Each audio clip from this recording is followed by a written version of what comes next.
16세기 종교개혁에 있어서 루터와 더불어서 가장 주요한 인물이 누구냐면 칼빈입니다. 그 칼빈의 일화 중에 이런 내용이 있어요. 칼빈은 프랑스 사람입니다. 그런데 당시 프랑스에서는 종교개혁에 동참하는 사람을 굉장히 심하게 박해를 해요. 그래서 칼빈은 고국인 프랑스를 떠나서 망명길에 오르게 됩니다. 그때 칼빈의 나이가 27살이었어요. 그런데 기독교 강요 초판을 그때 쓴 것으로 인해서 종교개혁의 샛별처럼 이렇게 떠오르고 있는 그런 상태였습니다. 그래서 이제 칼빈이 망명길을 떠났는데 어디로 가려고 하냐면 독일의 이 스트라스부르크라고 하는 도시로 가려고 해요. 그런데 공교롭게 하필 그때 프랑스하고 독일 사이에 전쟁이 벌어져 가지고 직행로가 차단이 됩니다. 그래서 어쩔 수 없이 이 남쪽으로 스위스 제네바를 거쳐서 가는 우회로를 택해요. 제네바에서는 뭐 오래 머물 마음은 없었고 그냥 하룻밤 묵고 갈 예정이었어요.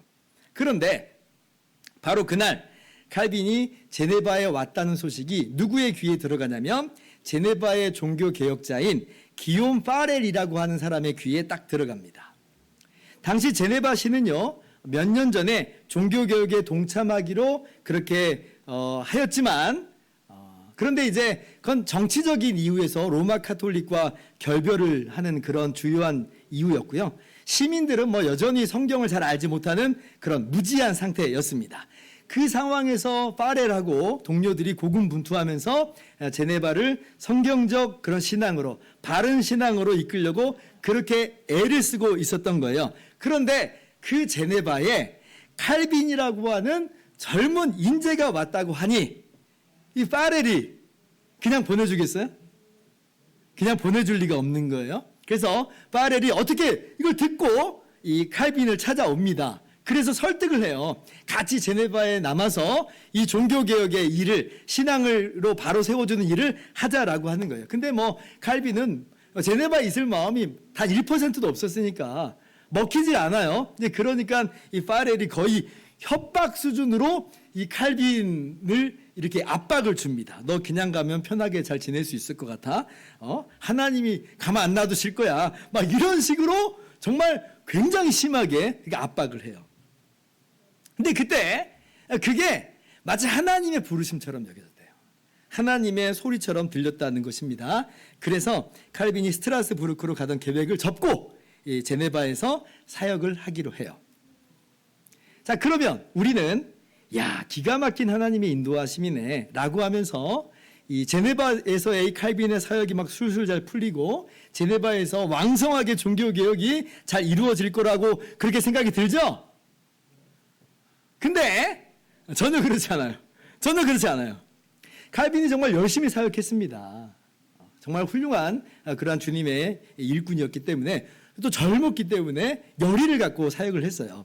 약 3개월 만에 제네바 신앙 고백서를 작성해서 모든 제네바 시민들이 서명할 것을 주장을 합니다. 그런데 제네바 시민들이 따라와 주질 않아요. 약 5개월 후에는 우리가 매주마다 성찬을 해야 됩니다. 그런데 이제 안 하다가 갑자기 매주마다 하면 다들 당혹스러울 수 있으니까 처음에는 한 달에 한 번 성찬을 합시다.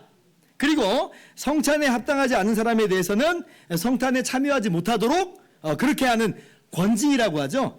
그런 것들을 이제 시행하는 지침서를 작성을 하고 그걸 시의회에 제출해요. 그렇게 하자는 거죠. 근데 이제 시의회가 딱 보니까 너무 이거는 시의회 입장에서는 세 보이는 거예요. 너무 급진적으로 보여요. 그래서 매달 하지 말고 1년에 4번만 성찬식을 하자라고 수정을 합니다. 그리고 통과를 시켜요.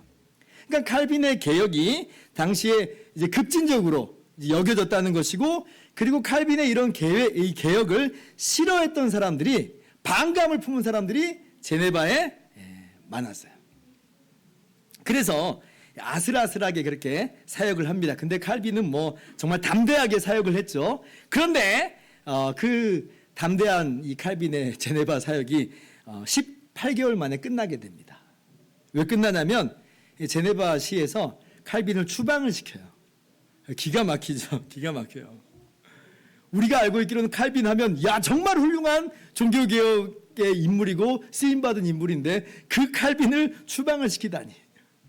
그때 칼빈의 말이 이겁니다. 이제 올 것이 왔구나.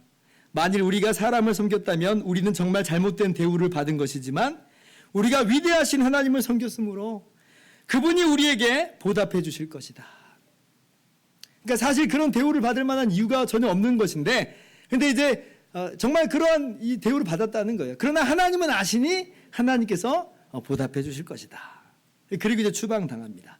근데 이런 이제 칼빈의 말이 꼭 어느 말 같아요? 우리가 요즘에 갈라디아서를 계속 강해로 말씀을 듣고 있는데, 갈라디아서 1장 10절을 보면 바울 사도께서 이렇게 얘기하는 대목이 나와요. 이제 내가 사람들에게 좋게 하랴, 하나님께 좋게 하랴. 사람들에게 기쁨을 구하랴. 내가 지금까지 사람들의 기쁨을 구하였다면 그리스도의 종이 아니니라. 굉장히 비슷하죠. 칼빈이 어쩌면 이 바울 사도의 말을 지금 되뇌이면서 그런 이야기를 한 것 아니었나 이렇게 생각도 되었습니다. 여러분, 세상에 칼빈 같은 위대한 사람은 전혀 그런 일을 겪지 않을 거라고 생각을 했잖아요. 어떻게 감히 칼빈을, 그죠?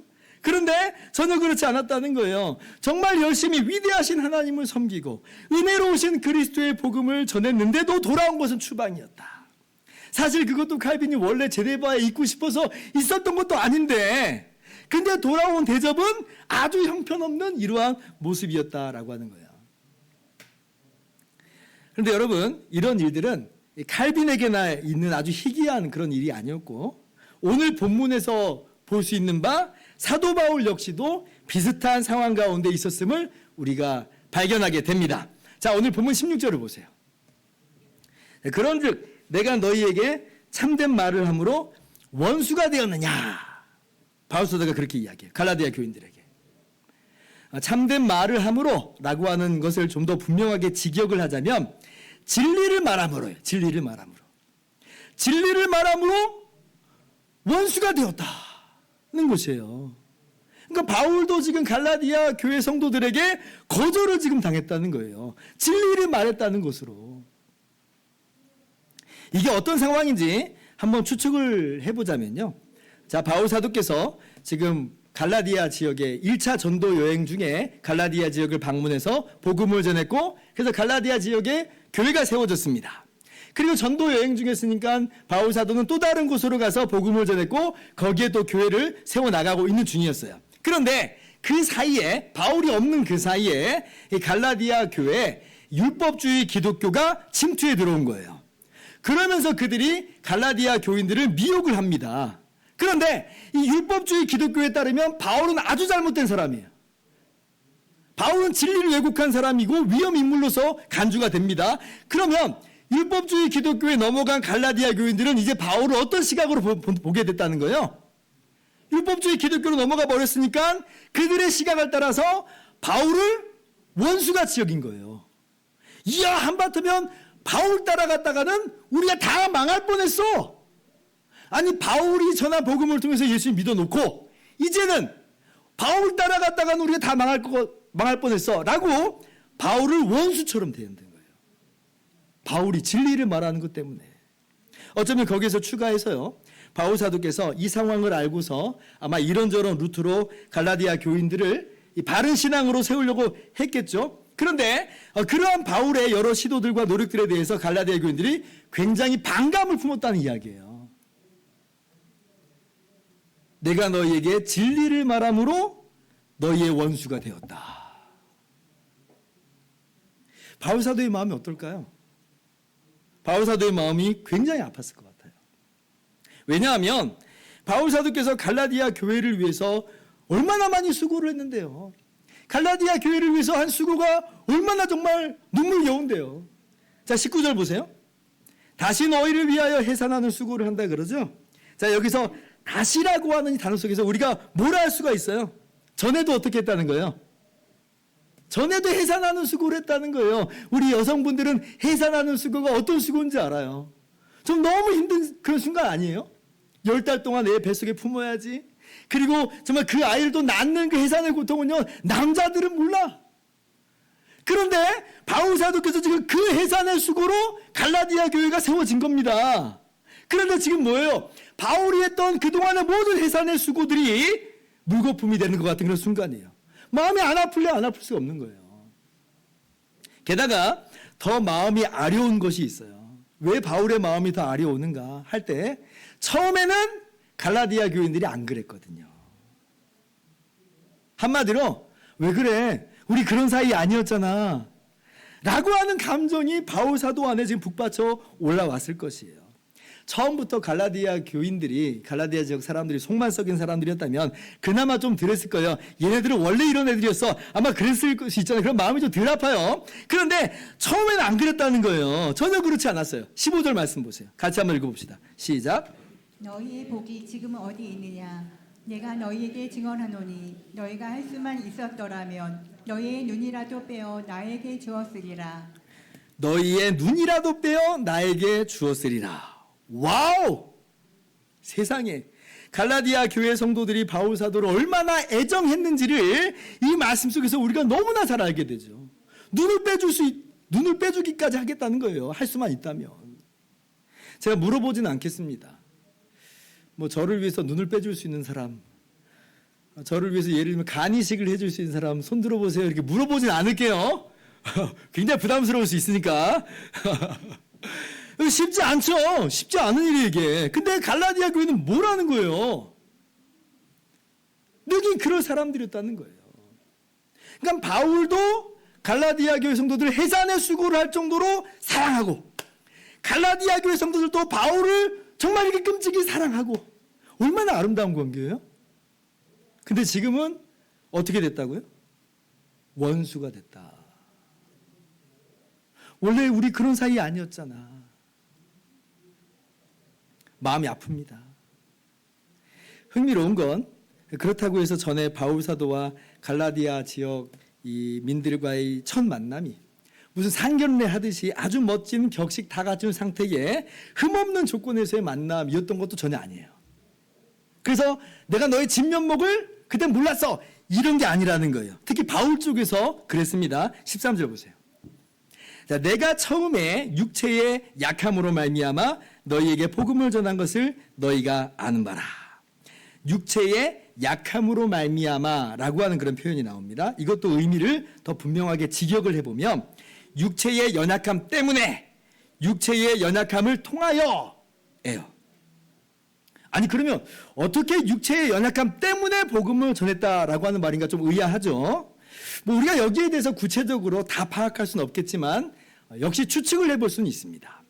학자들은 대체로 어떻게 생각을 하냐면 당시에 바울 사도가 굉장히 몸이 아픈 상태였던 것 같다 이렇게 얘기를 해요. 예를 들면 1차 전도 여행 중에 밤빌리아에 딱 도착을 했어요. 근데 남쪽이거든요. 근데 밤빌리아에서 아마 어쩌면 말라리아 모기에 물려서 감염되었을 수도 있겠다. 그럴 수도 있겠다는 거예요. 그래서 원래는 그쪽 루트가 아니었는데 지금 요양하기 위해서 좀 더 북쪽으로 서늘한 갈라디아 지역으로 지금 예정에도 없는 길을 갔다는 거예요. 그러니까 지금 이제 사실은 예정이 없었으니까 갔으니까 육체의 연약함 때문에, 육체의 연약함 통하여 복음을 전했다라고 하는 것이 이해가 되죠.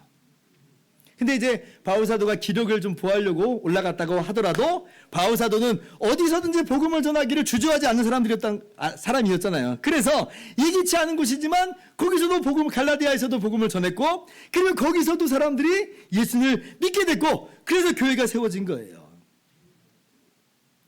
지금 저 병색이 완연한 사람이 복음을 전하고 있는데, 근데 병색이 완연하다고 해서 바울이 전하는 복음 메시지를 무시하는 게 아니라 갈라디아 교인들이 복음은 복음대로 받아요. 그 귀한 그리스도의 은혜의 복음을 받아요. 그러면서 오히려 병색이 완연한 저 바울을 보면서 그 바울 사도가 너무나 고마워서 차라리 내가 대신 아파줬으면 좋겠다 라고 지금 한다는 거죠. 14절 같이 읽어봅시다. 시작. 너희를 시험하는 것이 내 육체에 있으되 이것을 너희가 업신여기지도 아니하며 버리지도 아니하고 오직 나를 하나님의 천사와 같이 또는 그리스도 예수와 같이 영접하였도다. 그렇죠. 여러분 복음을 전하는 사람이 갤갤거리고 있으면 그 메시지에 힘이 실리겠어요? 먹을 것도 없이 막 허덕이고 있으면 사람들 반응이 어떻겠어요? 아우, 당신 몸이나 제대로 추리세요. 아마 대번에 그럴 거예요. 너희를 시험하는 것이 내 육체에 있으되, 예를 들면 그런 얘기예요. 그런데 지금 갈라디아 교인들은 복음을 받은 거예요. 그리고 바울이 비록 그렇게 지금 육체의 연약함 가운데 있지만, 심지어 갈라디아 교인들이 그걸 보면서 흔들릴 수 있을 만한 그런 내용이지만, 그러나 갈라디아 교인들은 그걸 중요하게 여기지 않았다. 이건 정말 복음을 깨닫게 하시는 하나님의 은혜의 역사죠. 그러니까 은혜의 역사가 부어지면 복음의 그 놀라운 이 비밀이 깨달아지면 다른 연약함들은 다 가려지는 거예요. 그러니까 바울에게 있는 연약함들, 갈라디아 교인들을 시험할 만한 모든 연약함들 다 가려집니다. 무엇이 충만하면? 은혜가 충만하면, 하나님의 사랑이 깨달아지면, 그리스도 예수의 사랑이 그 마음을 주장하면 다른 것들은 눈에 보이지 않는 거예요. 오히려 할 수만 있다면 눈이라도 빼줄 정도가 되는 거예요. 눈이라고 지칭된 걸 보니 아마 바울의 육체의 연약함이 특별히 눈 쪽으로 온 것은 아닌가, 이렇게 생각을 해볼 수 있습니다. 아무튼 이런 육체의 연약함에도 불구하고, 그러나 상호 간에 그리스도 안에서 사랑과 애정이 이렇게 가득했는데, 그러나 지금은 너희가 나를 마치 원수같이 대하느냐. 그것도 진리를 말함으로 굉장히 마음이 아파요. 자, 그렇다면 여러분, 이렇게 마음이 아픈 바울 사도는 이제 어떻게 할까요? 어떻게 해야 될까요? 만약 내가 그런 상황이면 나는 과연 어떻게 할까? 여러분 어떻게 하시겠어요? 바울 사도는요, 니들이 나를 그렇게 원수처럼 대하니 나도 이제부터 니들이 그런 것처럼 원수처럼 대해주겠어. 그렇지 않아요. 오히려 바울은 뭐라고 말하냐면, 원수가 아니라 여전히 나의 자녀들아 라고 부릅니다. 나의 자녀들아. 19절, 아까 바울 사도가 뭐라고 그랬어요? 나의 자녀들아 그랬죠. 나의 자녀들아. 그러면서 바울 사도가 어떻게 하겠다는 거예요? 너희 속에 그리스도의 형상을 이루기까지 다시 너희를 위하여 해산하는 수고를 하겠다. 포기하지 않겠다는 거죠. 여전히 포기하지 않고 나는 해산의 수고를 감당하겠다. 한 번 했는데, 한 번 했으면 두 번 다시 하고 싶진 않지만, 그러나 난 다시 하겠다. 다시 하겠다. 참 엄두가 안 날 얘기인데요. 그죠? 뭐 둘째를 낳는 것도 아니고 그냥 반복인 거 아니에요. 그렇다고 지금 얘네들이 다시 그렇지 않으리라는 보장도 없고 이미 싹수가 노란 거 아니에요? 근데 그러지 않고 바울 사도는 포기하지 않겠다. 내가 다시 너희를 위하여 해산하는 수고를 하겠다. 다시 칼빈의 이야기를 가볼게요. 29살에 칼빈이 제네바에서 추방을 당했습니다. 근데 이제 그 틈을 타서 로마 카톨릭이 다시 제네바 시를 회유를 해요. 이 로마 추기경은요, 이 편지를 써가지고 로마 카톨릭으로 돌아와라, 막 그렇게까지 얘기를 합니다. 그런데 이제 시의회가 뭐 실력이 없으니까 그 편지에 어떻게 회신을 줘야 될지를 모르겠는 게, 어떻게 대응해야 될지 모르겠는 거예요. 그래서 자신들이 추방한 칼빈에게 그 편지에 대한 답신을 써달라고 부탁을 합니다. 답신을 써달라고. 뭐 근데 뭐 칼빈 입장에서야 뭐 신앙을 변증하는 건 어렵지 않습니다. 칼빈 정말 탁월한 또 신학자고 목회자였으니까요. 그래서 편지를 써줘요.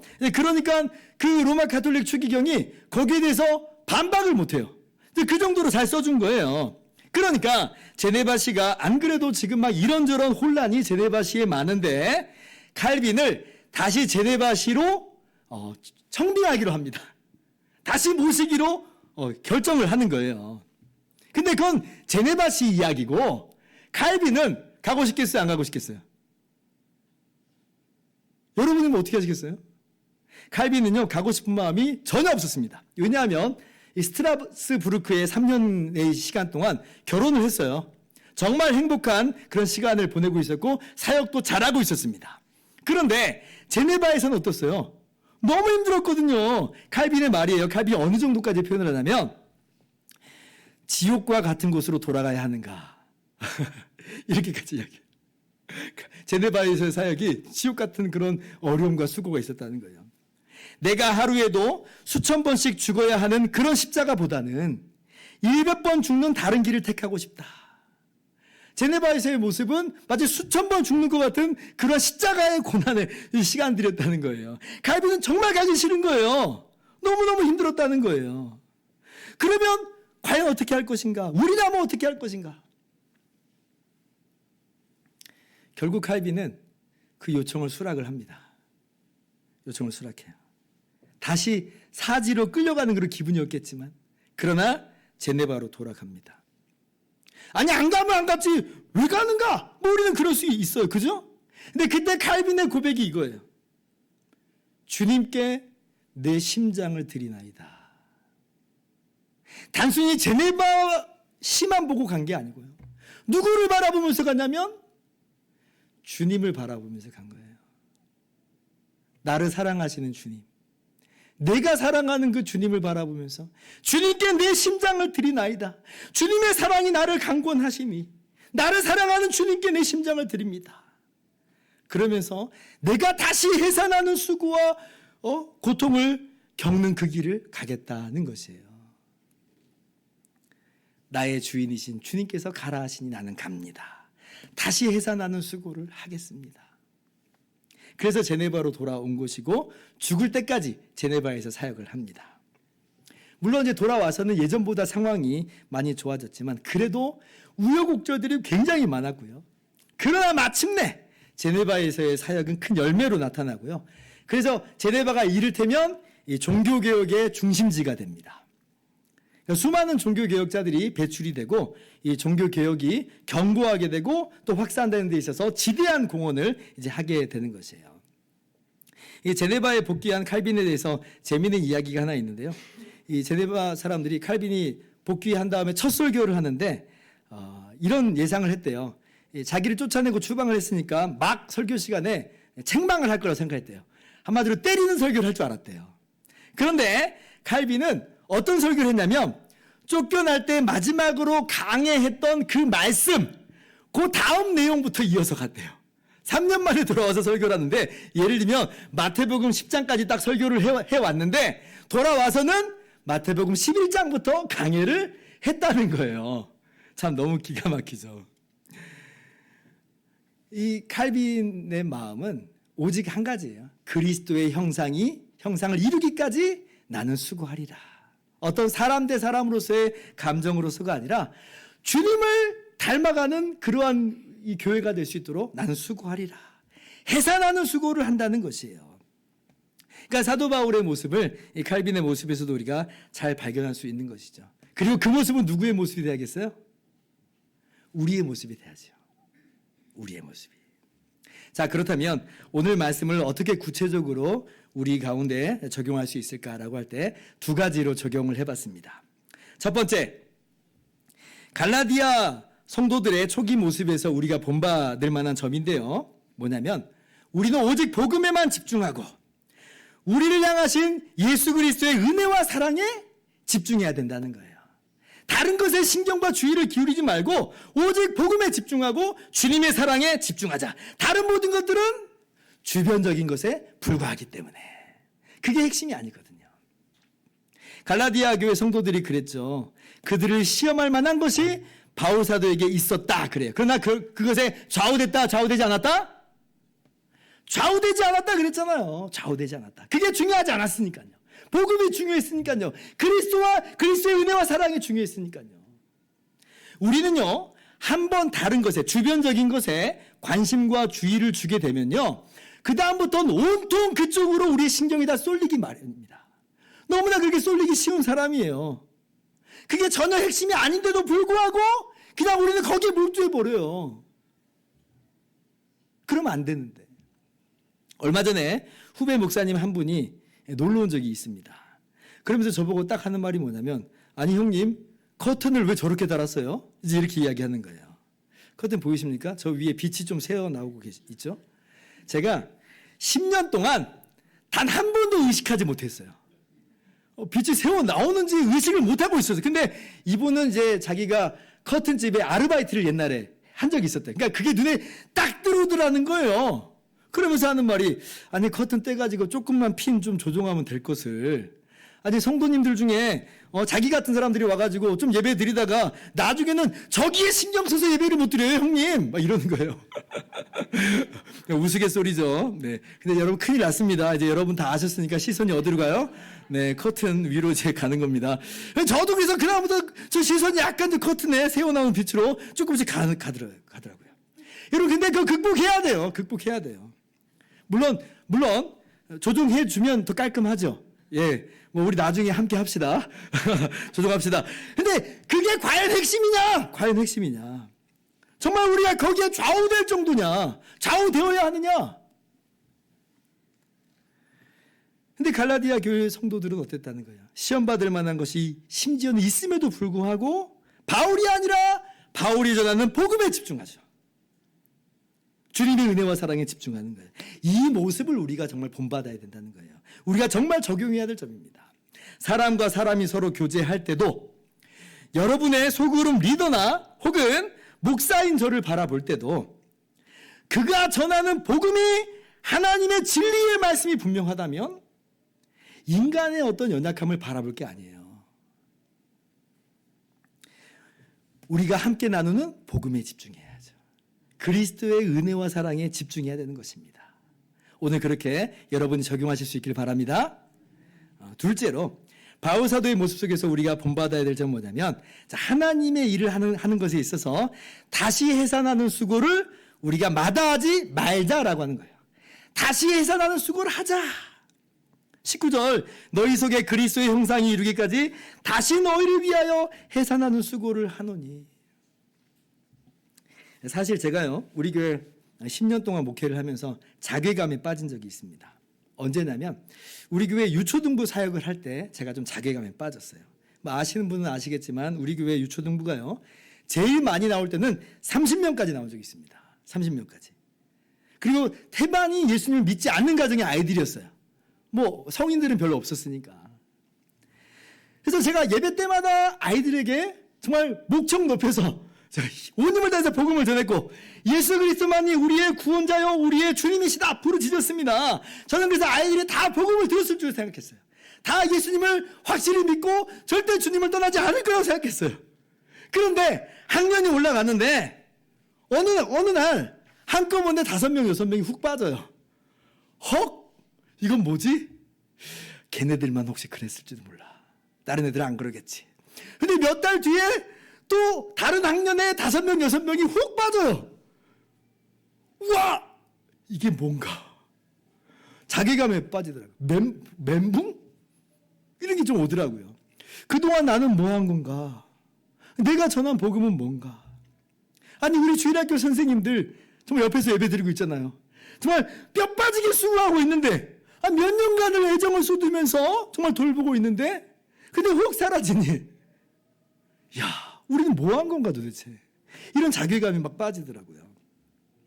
그리고 이제 그 뒤를 이어서 우리 목사님들이 오셔서 지금까지도 열심히 수고하고 계신데, 근데 그걸 보면서 또 자괴감에 빠집니다. 정말 우리 목사님 수고 많이 하고 정말 우리 선생님들 수고 많이 하거든요. 저는 우리 교회에서 제일 수고 많이 하는 분들이 교사 선생님들하고 저는 믿어요.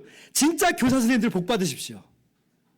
근데 교사 선생님들 그렇게 수고하는데, 근데 믿지 않는 가정의 아이들이 너무 변덕이 심해요. 너무 변덕이 심해요. 자기 마음에 들면 나오고, 재밌으면 나오고, 안 그러면 안 나와.